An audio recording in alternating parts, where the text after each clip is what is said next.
Dr. Alan Carter stared at the screen in front of him. His eyes grew wide as he looked at the data again. The numbers couldn't be right. He checked them a third time. "This can't be possible," he said to the empty room. Dr. Carter worked as the top scientist for the Galactic Exploration Fleet. His job was to study planets and find new places where people from across the galaxy could live. For 20 years, he had looked at countless worlds, but he had never seen anything like this.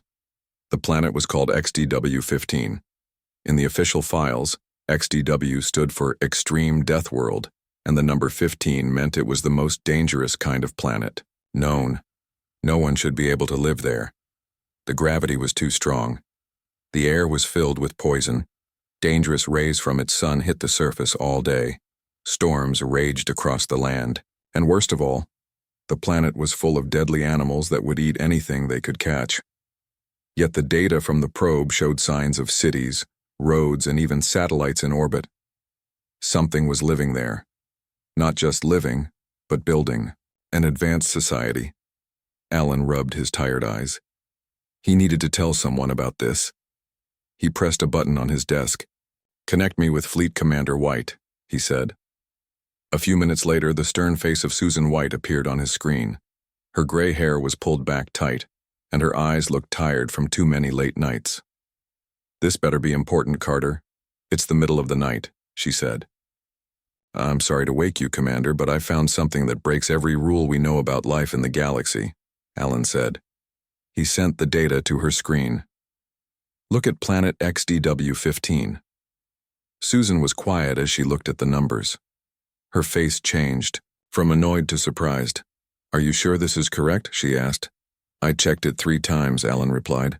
"Something is living on a Class 15 Deathworld, and whatever it is, they've built cities, roads, and even primitive space technology." Susan sat back in her chair. "In 200 years of exploring the galaxy, we've never found a species that could survive conditions even half as bad as this." "That's why I called you," Alan said. "I want to lead a team to see it up close." Susan frowned. "That's against every safety rule we have. Class 15 worlds are strictly no contact." "But don't you see? If something can live there, it changes everything we know about life," Alan argued. "We have to find out what they are and how they do it." After a long silence, Susan nodded. "I'll allow a small team, 4 people, no more. Take a cloaked ship, and observe only. No direct contact unless I give the order." "Understood?" Alan smiled for the first time in days. "Perfectly. Thank you, Commander." The next morning, Alan met with the team he had chosen. They gathered in a small meeting room with white walls and a round table. Dr. Lisa Johnson sat to his left. She was the best language expert in the fleet. If the beings on XDW-15 communicated in any way, she would figure it out. Her curly brown hair bounced as she flipped through the data on her tablet. Captain Frank Miller stood by the door. Tall and serious, he headed the security team. His job was to keep everyone safe if things went wrong. He didn't look happy about the mission. Lieutenant Steve Rogers completed the team. The young pilot had flown ships into some of the most dangerous places in the galaxy. If anyone could get them safely to a Class 15 world, it was him. "Are we really doing this?" Frank asked, crossing his arms. "No one has ever set foot on a Class 15 world. There's a reason for that." "We're not landing right away," Alan explained. "We'll orbit the planet and observe. Learn what we can from a safe distance." Lisa looked up from her tablet. The probe picked up signals that might be broadcasts or communications. "If I can study them, I might be able to learn their language." Steve leaned forward, excited. "When do we leave?" "Tomorrow," Alan said. "The ship is being prepared now. It's small but has the best cloaking technology available. We can watch without being seen." The next day they boarded the small research vessel. It was shaped like an oval with smooth silver sides. Inside it was cramped but comfortable enough for the 4 of them. Steve sat at the controls, his fingers dancing over the panels. "Course is set for the XDW-15 system. It's about 3 days away at top speed." Alan nodded. "Take us out, Lieutenant." The ship lifted smoothly from the dock and moved away from the massive space station that served as the Galactic Exploration Fleet's headquarters. Soon they were in open space, and Steve pushed the engines to full power. The stars outside stretched into lines as they jumped to faster-than-light travel. During the journey, Alan and Lisa spent hours going over the probe data. Frank checked and rechecked the ship's defenses, clearly worried about what they might find. "What do you think lives there?" Lisa asked on the third day. "Most species we know need years of special suits and genetic changes to survive on even mild Deathworlds." Alan shook his head. "I don't know, but whatever they are, they must be incredibly tough." "Or maybe they changed their planet," Frank suggested. "Built domes or underground cities to escape the conditions." "We'll find out soon," Steve called from the front. "Dropping out of FTL in 10 minutes. We'll be in the XDW-15 system." The ship slowed, and the star lines outside turned back into points of light. A yellow sun appeared ahead of them, with several planets orbiting around it. "There it is," Steve said, pointing to a blue and green world. XDW-15. Alan felt his heart beat faster. From space, it looked almost peaceful. Blue oceans covered much of the surface, with green and brown land between them. White clouds swirled in the atmosphere. "It doesn't look like a death world," Lisa said. "Looks can fool you," Frank replied. "Remember, the air is full of oxygen, which would burn most species' lungs. The gravity would crush anyone from the Centauri worlds, and the radiation levels would kill a Rigelian in minutes." Steve guided the ship closer, activating the cloaking device. "We're invisible to any detection technology they might have." As they entered orbit, they got their first close look at the planet. Through the viewing screen, they could see cities sprawling across the land. Lights glowed on the night side. Ships moved across the oceans. Flying machines crossed the skies. "It's beautiful," Lisa whispered. Alan stared in wonder. "And impossible. We need to see who lives down there." Frank moved to a different screen. "I'm picking up thousands of broadcasts. Television, radio, data, transfers." "Send them to my station," Lisa said. She put on headphones and began to listen. Hours passed as they orbited the planet, collecting data and images. Lisa worked nonstop, her face showing growing surprise. Finally, she took off her headphones. "I've figured it out. I know who lives down there." The others gathered around her station. "They call themselves humans," she said. "And this planet, they call it Earth. It's their home world." Alan felt dizzy with the implications. "You mean they evolved there? On a Class 15 death world?" Lisa nodded. "They didn't adapt to it. They're native to it. These conditions that would kill any of us, that's what they consider normal." They all stared at the screen showing the blue planet below them. "We need to report this to Commander White," Alan said finally. "This changes everything we know about life in the galaxy." As their ship continued its silent orbit, the four explorers watched the world below with new eyes. They had discovered something impossible, a species that called a death world home. For the next week, the small ship circled Earth in a silent orbit.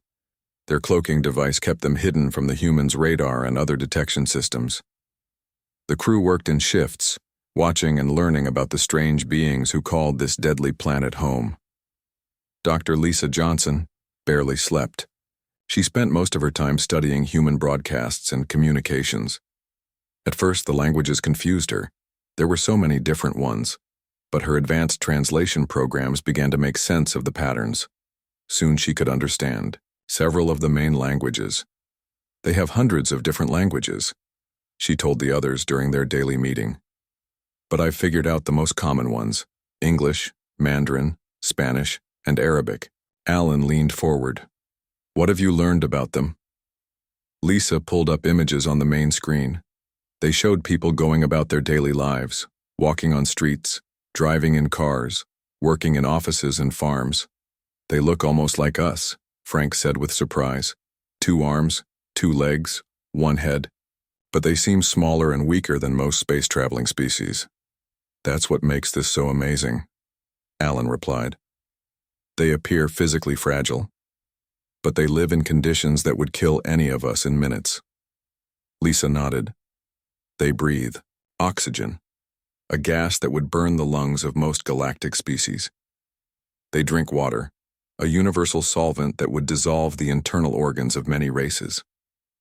They walk around in gravity that would crush a Rigelian's bones, and they do it all without any protection. Steve, who had been quiet, pointed at the screen. Look at that. They're standing in direct sunlight without any covering. The radiation would kill most of us. On the screen, humans were lying on beaches, their skin exposed to the sun. They have something called sunscreen that they put on their skin, Lisa explained. But many of them don't even use that. Their bodies can handle levels of radiation that would be fatal to most species. Alan moved to his own station and pulled up biological data. I've been studying their physical makeup. They're carbon-based, like many species we know, but their cells have an amazing ability to repair damage. They can heal from wounds, fight off disease, and adapt to different environments in ways we've never seen before. Frank frowned. Are they dangerous? They fight wars among themselves, Lisa said.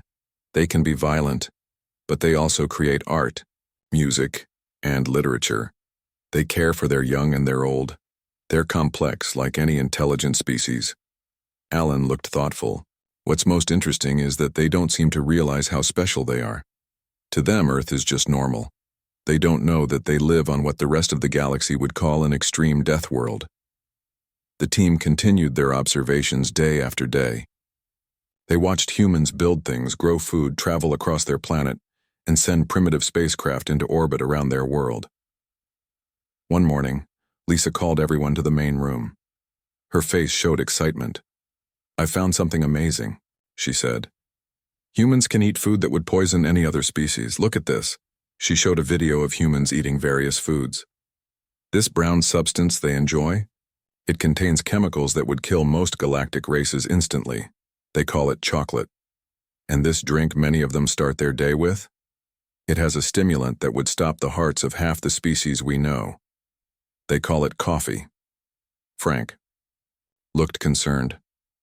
So they're immune to poisons? Not completely, Alan said, checking his notes. But they can handle toxins that would kill us. And get this, many of their medicines would be deadly poisons to other species. Steve laughed. No wonder no one has contacted them before. Who would think anything could live on a world like this? As days passed, the crew learned more about Earth and its people. They discovered that humans could survive in a wide range of environments, from freezing Arctic regions to burning hot deserts, from high mountains to deep seas. Most species need special equipment just to visit different parts of their own planets, Alan noted. But humans can adapt to almost anywhere on Earth with minimal protection. One day, Lisa made another discovery that shocked everyone.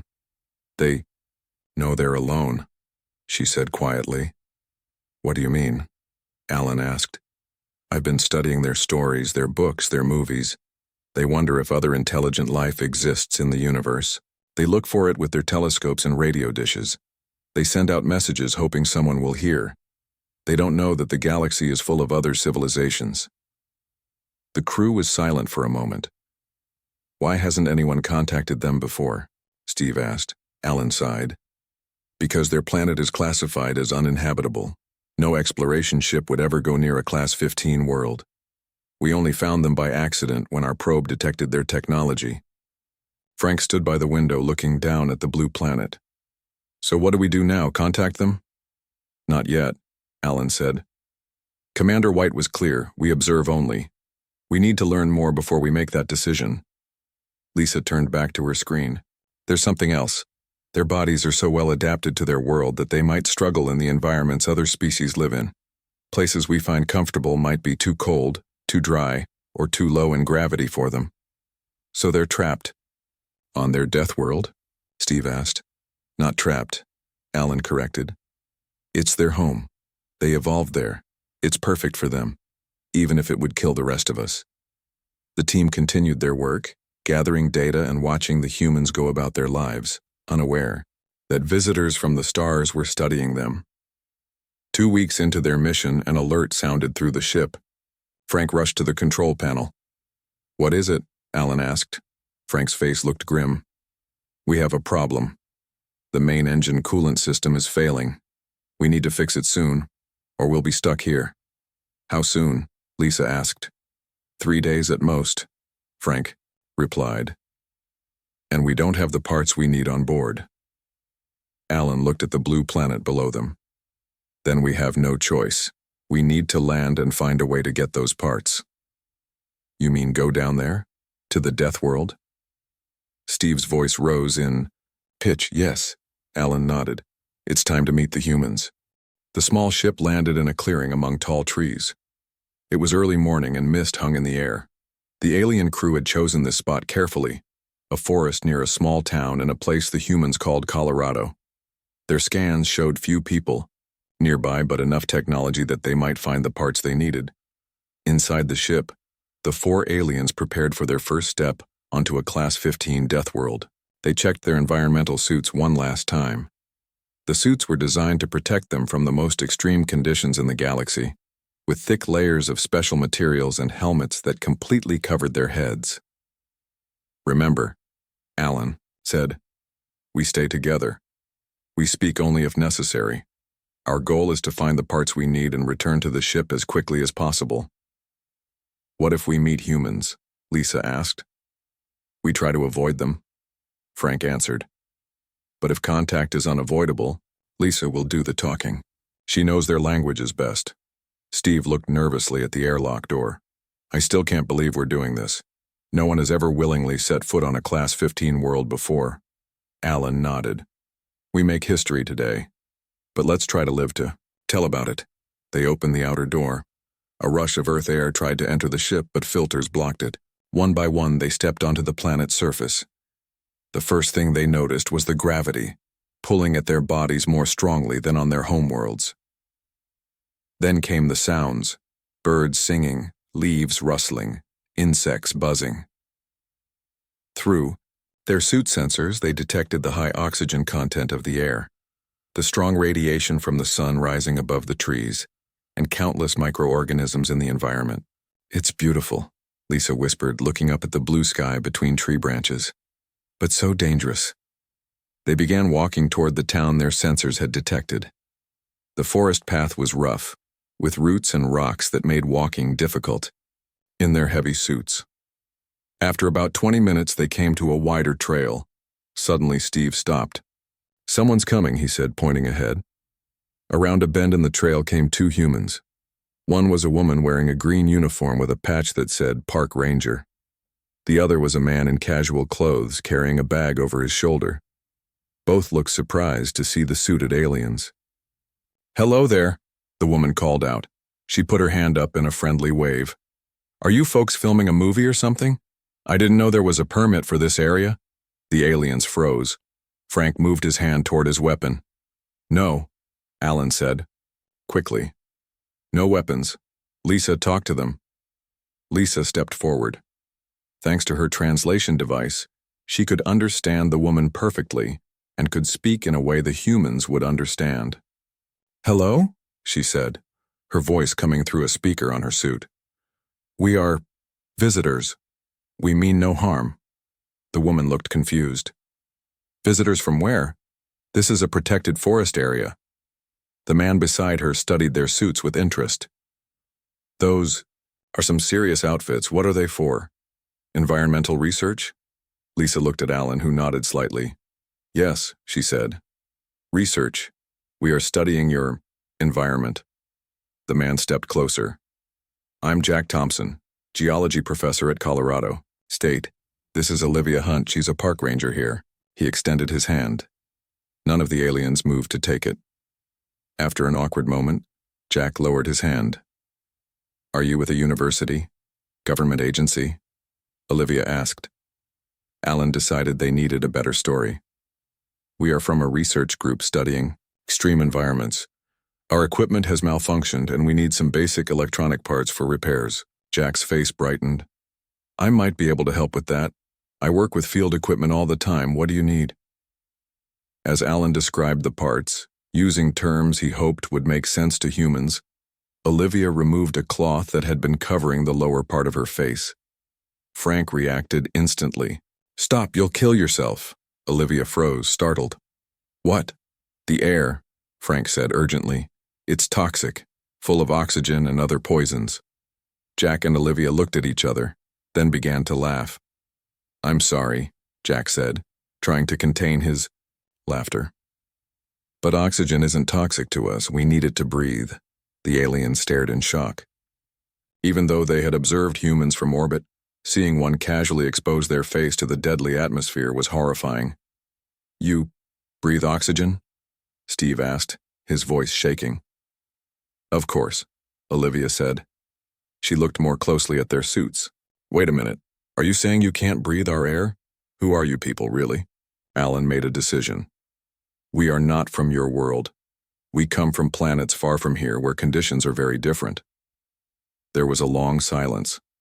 Jack and Olivia stared at them. "You're aliens," Jack finally said. "Actual extraterrestrial beings." "Yes," Lisa replied.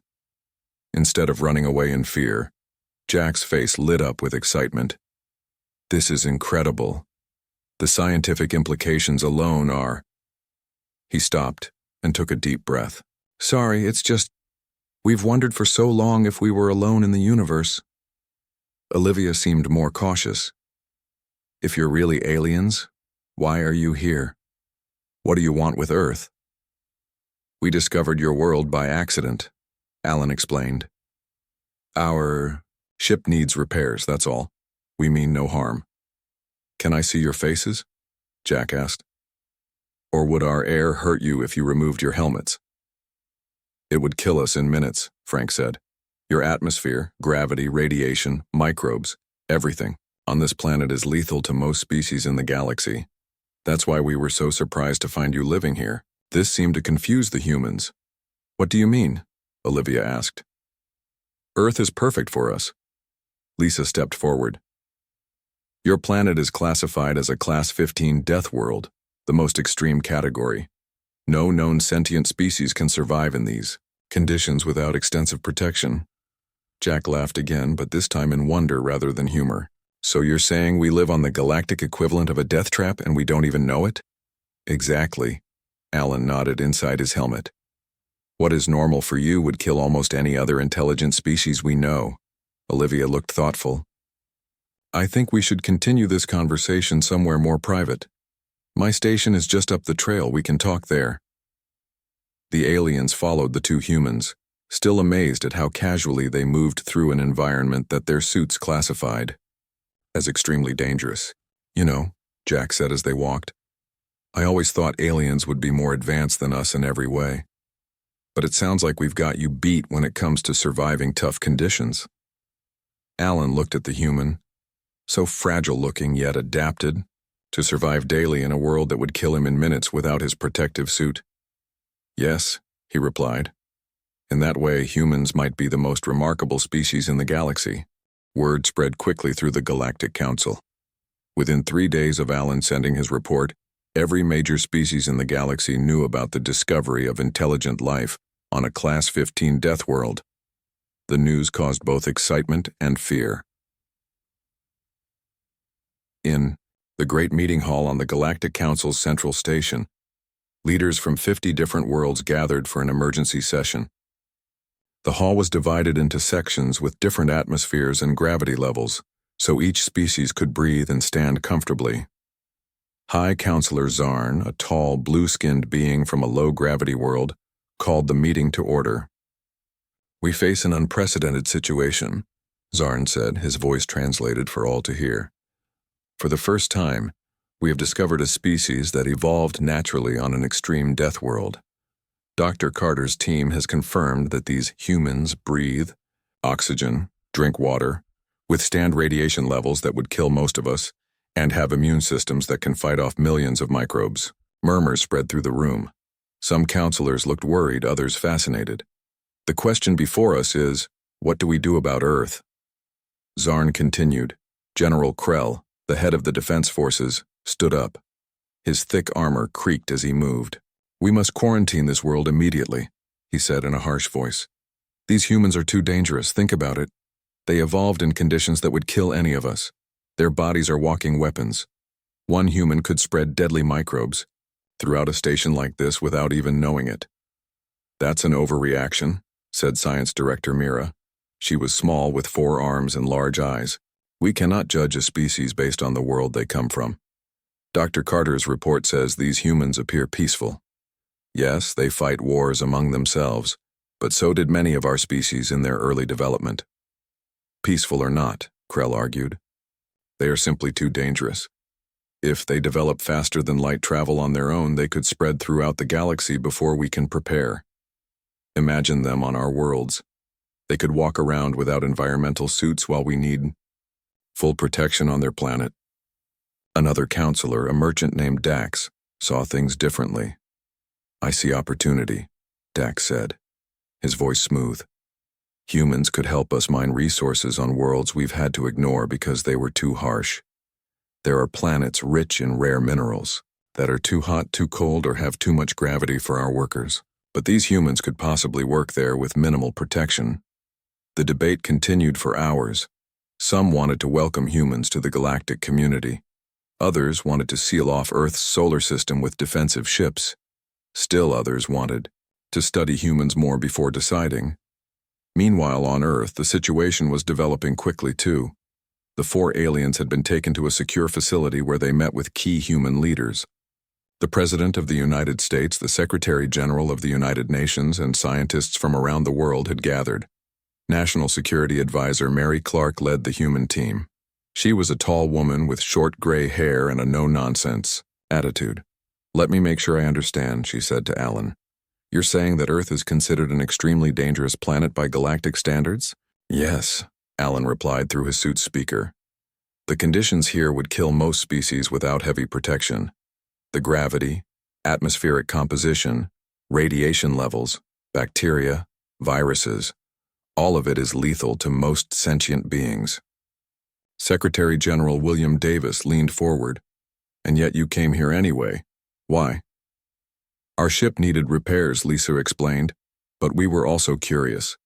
Finding life, intelligent life, on a Class 15 world breaks every rule we thought we knew about where life can exist. So, what happens now? Mary asked. Will others from your Galactic Council come here? Frank shifted uncomfortably. That decision is being made as we speak. Some will see humans as a threat because of your natural abilities to survive harsh conditions. Others will see you as valuable allies for the same reason. A threat? William repeated. We haven't done anything threatening. We didn't even know alien life existed until you arrived. Jack Thompson, who had been invited as one of the first contacts, spoke up. It's not what we've done. It's what we could do. From their perspective, we're like superheroes. We breathe poison, drink universal solvent, and walk around in crushing gravity without even noticing. This new perspective on humanity's place in the cosmos spread across Earth like wildfire. News outlets everywhere ran stories about humans being Deathworlders or space tough. Social media filled with jokes and memes about scaring aliens with a glass of water or by taking deep breaths. But government officials took the matter more seriously. If Earth was going to join a galactic community, they needed to be prepared. We need to establish diplomatic protocols, Mary said during a planning meeting, and safety measures for both sides.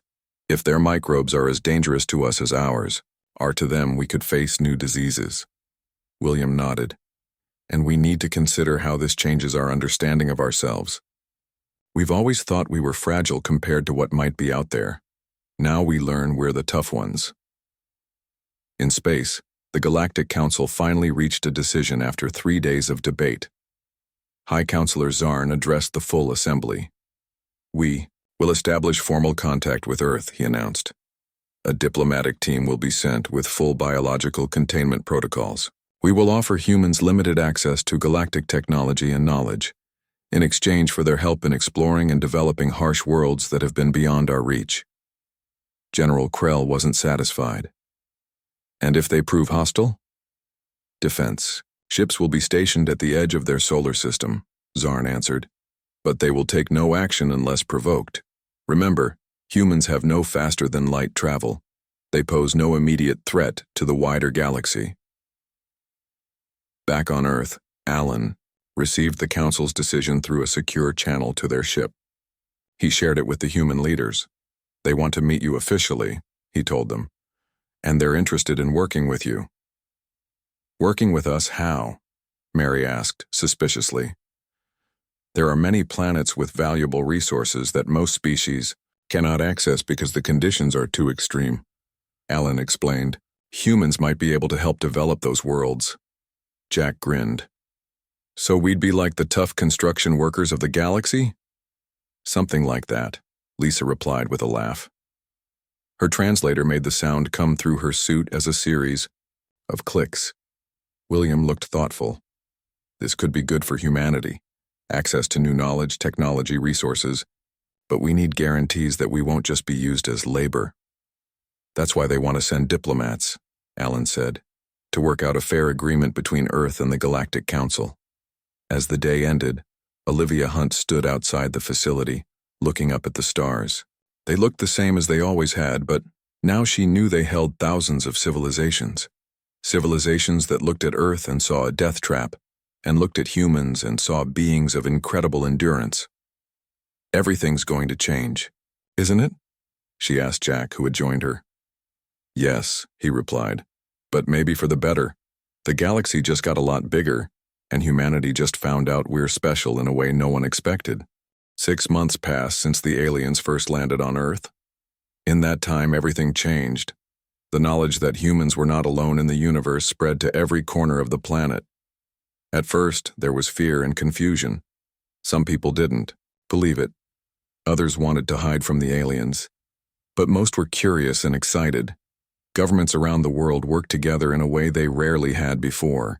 The United Nations created a new department called the Galactic Relations Office. Scientists, diplomats, and military leaders from many countries joined it. Today was special. The first official human delegation was about to leave Earth to visit the Galactic Council Station. The team included 20 people chosen for their knowledge, skills, and ability to handle new situations. Olivia Hunt and Jack Thompson were among them. Olivia stood in front of a mirror in her quarters adjusting her new uniform. It was blue with silver trim and had the United Nations symbol on one shoulder and Earth's image on the other. She still couldn't believe she was going to space, to meet aliens from all over the galaxy, just because she happened to be hiking in the right forest on the right day. A knock came at her door. "Come in," she called. Jack entered, wearing the same uniform. His eyes were bright with excitement. "Can you believe this is really happening?" he asked. 6 months ago, I was teaching college students about rocks. Now I'm heading to a space station to represent Earth to the galaxy. Olivia smiled. "I know it's crazy, but I'm glad you're going too. It helps to have a familiar face along." "We'd better get to the launch area," Jack said. "The ceremony starts in 30 minutes. They walked together through the halls of the New Galactic Embassy. The building had been constructed in record time near Geneva, Switzerland. It had 2 separate sections, one with Earth conditions for humans, and another with different atmospheres for the alien diplomats who had been arriving over the past few months. In the main hall, Alan, Lisa, Frank, and Steve waited. They still wore their protective suits, but the designs had been improved. They looked less bulky now. "There they are," Alan said when he saw Olivia and Jack. "Our first human friends." Dr. Carter had become Earth's main contact with the Galactic Council. Over the past 6 months, he had spent countless hours explaining galactic politics, technology, and culture to human leaders. "Are you nervous?" Lisa asked Olivia. "A little," Olivia admitted. "What if I do something wrong? What if I accidentally offend someone by breathing on them?" "Don't worry," Lisa assured her. "The station has been prepared for humans. Each section has signs telling you if it's safe to remove your breathing mask or not, and will be with you the whole time." The delegation gathered in the launch area where a ship waited. It wasn't one of Earth's rockets. It was a Galactic Council vessel, much more advanced than anything humans had built. It could travel faster than light and reach the council station in just 2 days instead of the years it would take with human technology. Before boarding, there was a small ceremony. The Secretary General William Davis gave a speech about this historic moment. Then each member of the delegation was introduced to the world through television and internet broadcasts. Billions of people watched. When it was time to board, Dr. Carter pulled Olivia and Jack aside. "I have something important to share with you," he said. "My final research report to the Galactic Council included a big discovery. Humans are the first species ever found who evolved naturally on a Deathworld. All other species living on harsh planets were changed through genetic engineering to survive there. This makes humans unique and especially valuable." "What does that mean for us?" Jack asked. "It means that humans can help explore and develop nearly 70% of potentially habitable planets in the galaxy, worlds that have been out of reach because they're too harsh for other species." "So we're like the galaxy's astronauts," Olivia said, understanding dawning on her face. "Exactly," Alan nodded inside his helmet. "Your natural abilities make you perfect for tasks that would require extensive protection for other species." The delegation boarded the ship. The human sections had been filled with Earth air, set to Earth gravity, and shielded from radiation that humans would find harmful. The rest of the ship remained in conditions comfortable for the alien crew. 2 days later, they arrived at the massive Galactic Council station. It floated in space between 3 star systems, a neutral location where all species could meet. From the windows, it looked like a giant wheel with spokes connecting to a central hub. Different sections glowed with different colors of light. "Welcome to Unity Station," Captain Frank Miller announced as the ship docked. The human delegation put on their breathing masks before moving into the station's arrival area. Other species needed full suits to interact with humans, but humans only needed masks in most station areas. Special airlocks and filters separated sections with different atmospheric needs. Olivia was amazed by the variety of beings they met. Some had multiple limbs, others floated rather than walked. Some were tiny, barely reaching her knee. Others towered 3 times her height. Each species had evolved to fit their homeworld's specific conditions. The station staff had prepared a special chamber for the official welcome ceremony. It had partitions with different atmospheres and gravity levels, so all species could attend comfortably. Humans were given a section that matched Earth conditions. High Counselor Zarn addressed the gathering. "Today marks a historical moment for the galaxy," Zarn said, his words translated for everyone. "We welcome the first delegation from Earth, a world so challenging that most of us would perish there in minutes, yet these remarkable beings call it home." Whispers and clicks, forms of applause from different species, filled the room. "The Council has voted to classify humans as a protected species of extraordinary value," Zarn continued. "Their natural abilities open doors that have long been closed to us. Together, we will explore worlds that have remained beyond our reach." It was time for the human response. As the delegation's leader, William Davis had prepared a speech, but at the last minute he turned to Olivia. "You should do this," he said quietly. "You were the first to meet them. You represent what they find so remarkable about us, our ability to live in conditions they find terrifying." Nervous but determined, Olivia stepped forward. She looked at the gathered aliens, beings from dozens of worlds across the galaxy. Then, she did something bold. She removed her breathing mask. Gasps came from many alien representatives. To them, it looked like suicide.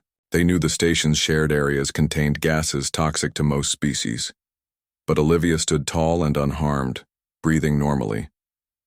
"We come as friends," she said clearly. "For all of human history, we looked to the stars and wondered if we were alone. Now we know we're part of something greater. We don't come as conquerors, but as explorers and helpers. If our strength can open new worlds for all species, we are happy to share it." She put her mask back on, as a sign of respect for the aliens' concerns, but her point was made. Humans were different, adapted to survive where others could not. As the ceremony ended, Jack came to stand beside her. "Nice speech," he said, "and nice touch with the mask." Olivia smiled behind her breathing mask. I just wanted them to see us as we are. Not fragile, not dangerous, just different in a useful way. Alan joined them. The galaxy will never be the same now that humans have joined it, and I'm proud to have been the one who found you. Outside the windows of the station, stars shone in the blackness of space. Among them were countless worlds waiting to be explored, many of them perfect for humans but deadly to other species. New era had begun. Earth was no longer alone, and humans had found their special place in the galaxy, not as conquerors or victims, but as the tough explorers who could go where no one else dared.